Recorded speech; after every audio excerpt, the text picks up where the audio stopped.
Por isso, os abusos devem ser totalmente banidos. Com isso, nós temos uma sociedade melhor.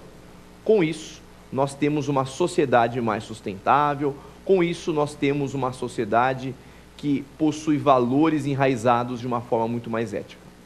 A publicidade, ela é importante, mas a publicidade não pode desviar os nossos padrões. Se você gostou desse tema e quer continuar o seu estudo nessa temática da publicidade, continue com a gente no nosso próximo bloco, no Pergunte ao Professor, onde vocês farão algumas indagações sobre o tão importante tema da publicidade abusiva. Fique com a gente.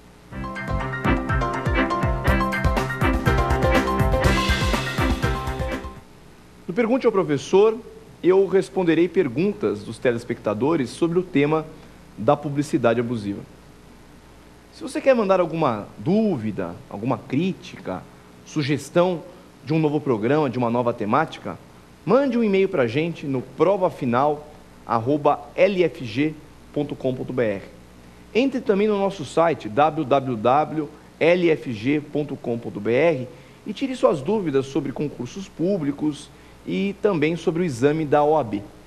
Muito bem, vamos então à nossa primeira pergunta de hoje. Professor Bruno, a merchandising é uma forma de publicidade abusiva? A merchandising é uma técnica publicitária muito importante. Existem várias formas de merchandising. Uma das mais conhecidas são aquelas formas ou aquelas informações prestadas durante programas, muitas vezes programas de televisão, em que o apresentador, que é uma pessoa conhecida, uma pessoa famosa, ele apresenta o produto, apresenta as suas características. Essa é uma forma de merchandising. Temos também uma outra forma de merchandising mais sutil, que é aquela utilizada especialmente em filmes. Hollywood é famosa por isso, o uso de marcas de carros, grifes de roupas, mesmo marcas de refrigerante. Nesse caso, o consumidor não sabe exatamente que estão vendendo algo para ele, mas a informação está lá, sendo prestada a todo momento. Esse é o ponto fundamental. A merchandising é um canal de comunicação muito poderoso. E como canal de comunicação, as informações prestadas pela merchandising têm uma efetividade muito grande. Por essa razão, o fornecedor opta por essa via. A merchandising por si só, muito embora necessite de uma regulamentação melhor, ela não pode ser encarada como uma forma abusiva. Falar que a merchandising, ou todas as formas de merchandising são abusivas, é um grande erro. Porém, se eventualmente, com esta técnica, eu violar valores do Código de Defesa do Consumidor, se eu, de alguma maneira, estimular a concorrência desleal, se eu violar valores éticos, valores morais, eu posso falar numa merchandising abusiva e, consequentemente, numa publicidade abusiva. O grande problema da merchandising, ao contrário das demais técnicas publicitárias, é o veículo utilizado, a forma utilizada. Ela é muito mais sutil. E como ela é muito mais sutil, o abuso se torna muito mais complexo de ser identificado. Há uma necessidade, portanto, de uma regulamentação da merchandising e da forma de uso dela, dos limites. E aí que é a grande questão. Nos limites da publicidade, nos limites da merchandising, é que nós encontramos o abuso. Pode o fornecedor utilizá-la, sem problema nenhum, mas dentro de limites. Como esses limites não foram muito bem definidos pelo legislador, cumpre a sociedade, através de órgãos regulamentares, através do estudo detalhado do tema, entender até que ponto o fornecedor pode valer-se dessa técnica. Portanto, se nós temos uma merchandising que viola valores, essa forma é considerada sim abusiva. Vamos então à nossa próxima questão. Professor, existem entidades que controlam a publicidade abusiva? Sem dúvida, nós temos entidades importantes, nós temos órgãos importantes. O próprio Estado faz esse controle.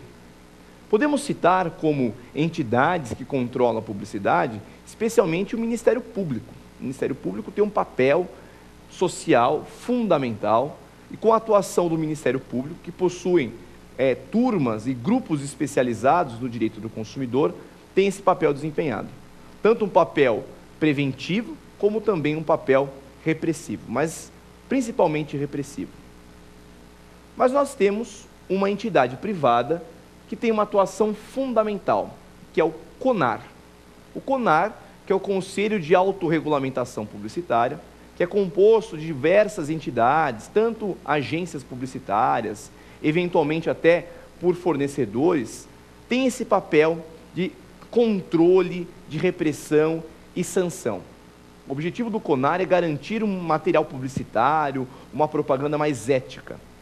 Você pode encaminhar uma reclamação ao CONAR, que será avaliada, e verificar se naquele material publicitário, naquele anúncio, naquela propaganda, de fato existe abuso ou não. Nesse caso, a avaliação é feita por técnicos da área, por publicitários, que compõem muitas vezes o grupo do conselho. A avaliação deles é uma avaliação muito bem feita e, consequentemente, permite a exclusão do material publicitário. É importante sempre lembrar que a exclusão do material publicitário, a exclusão dessa publicidade, pode ser feita pelo CONAR de forma até voluntária, ou até mesmo de forma voluntária pelo próprio fornecedor. Isso não exclui eventuais sanções do próprio Estado.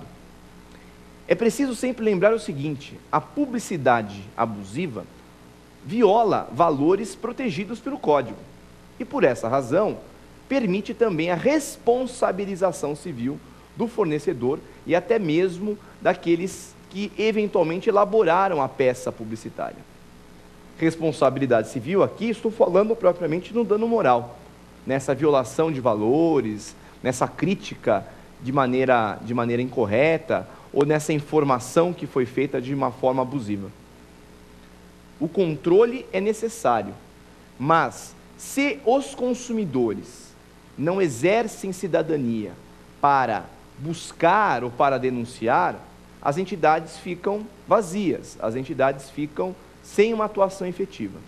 Então é sempre importante que o consumidor procure o CONAR, procure eventualmente o PROCON ou até mesmo o Ministério Público.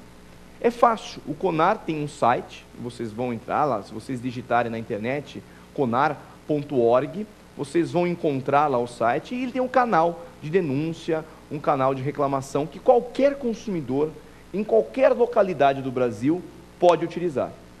É uma entidade séria, uma entidade que merece nosso respeito e nossos aplausos.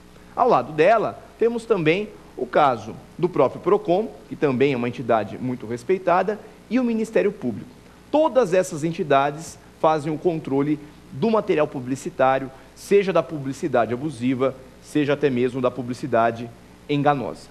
Vamos então à nossa próxima questão. Professor, a publicidade dirigida ao público infantil, ela pode ser considerada abusiva?